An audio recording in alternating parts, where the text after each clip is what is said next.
Yes, a very good morning to everybody. Thank you so much for joining us on Escape to Nature.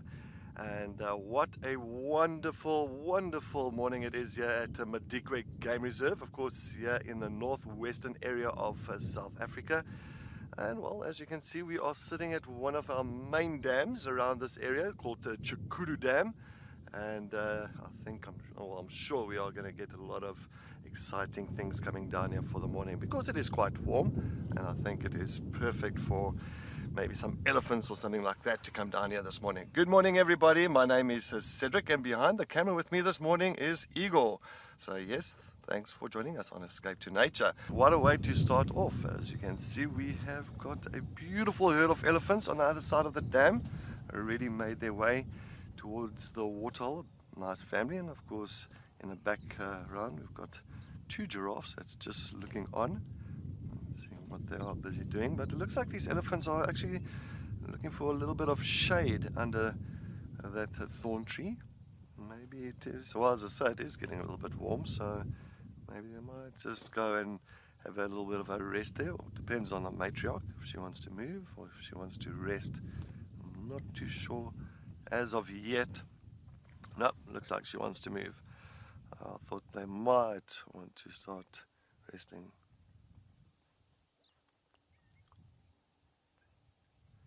Victoria, an elephantastic escape to nature. Victoria, definitely. It's always an elephantastic time here at Madikwe. We always see elephants. I don't think there has been a single day that Igor and myself have not witnessed elephants coming down to drink, elephants moving across the road, elephants feeding. I think here at Madikwe, definitely elephant galore here. But there is also just to the left, got some also two giraffes that's come down as well. So we've got the largest land mammal in the world, or the heaviest land mammal in the world. And now we've also got the tallest land mammal in the world around here at Chukuru Dam. Good 5.5-meter tall giraffe. Looks like two males, just by the length, just by the size.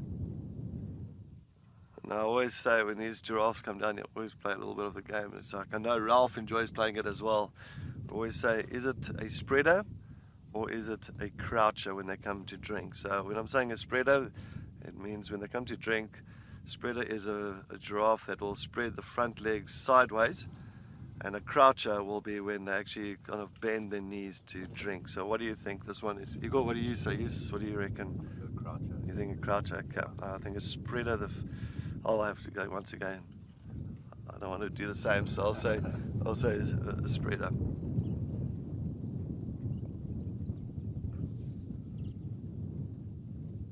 Oh, that's a croucher. See, it's like forward bend. That's a croucher.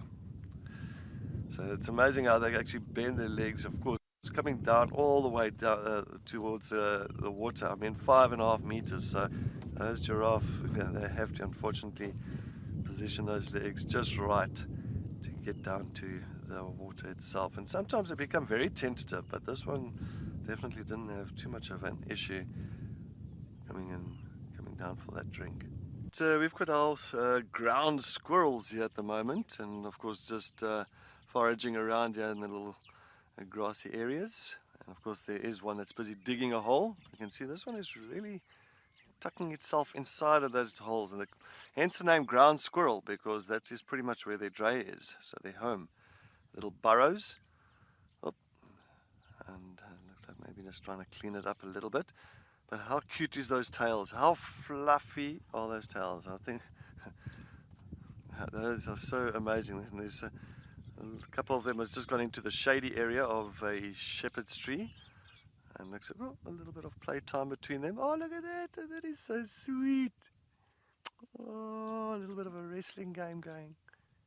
Excitement. It looks like a young male, two young males. Oh, how cute is that? Yep, it's two young boys. Oh, actually not, one a little bit older on the left.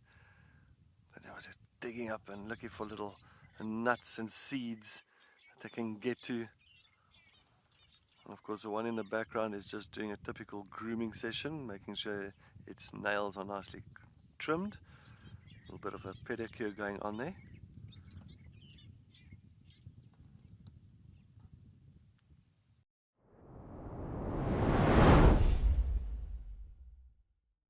We've still got plenty of buffalo here. Can't say I've seen too many of the buffalo here with any significant scars, scratches and wounds. It really is nice just to spend a good amount of time with them. And the herds actually moved quite slowly this morning. It's been very interesting to see. So normally there's quite a sort of like a set plan that they've got. You know, they kind of oscillate around the open clearings as they keep feeding. You can see one or two of the buffalo have kind of settled down, but still the large majority of them are moving around and still feeding. And often we see them kind of circumnavigating the whole open clearing.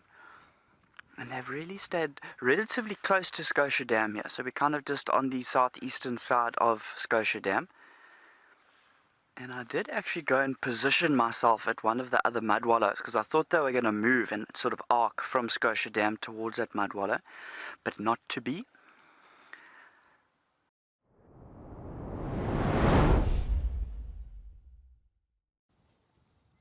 Okay, we still have these three very sleepy amigos still here, but I'm not sure if you can actually see the one that is on sort of the furthest away from us under the shade there. He's actually got a small injury on his hind quarter there. And we did notice this cheetah was limping, and now we can actually see a little bit of the wound there. So this was most definitely and undoubtedly sustained during a hunt, because they do sustain injuries from time to time. This is a very minor injury compared to some other injuries that I've seen, and it doesn't seem to be bothering him at all. But it is causing a limp, which is never good for cheetah, because if they're limping, it means that they're not going to be as fast as what they would normally be.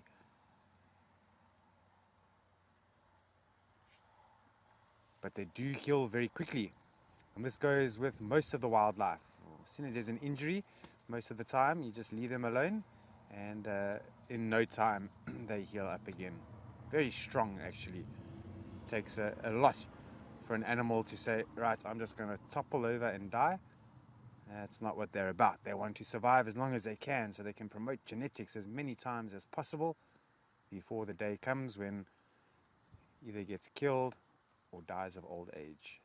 All round, it's actually been quite a nice escape to nature experience between all the locations, and we've definitely had a good time with these three amigos. I'm not sure if some of you watched the sunrise safari, but I did an ostrich dance, and that was something I've been wanting to do for a while. I'm glad we managed to do it. But definitely would just like to take this opportunity for thanking you all for being on the game drive with us in the safari. It's been absolutely amazing, and we do look forward to you joining on the sunset safari. As I say, we won't be out, but everybody else will be out, and we will definitely see you tomorrow.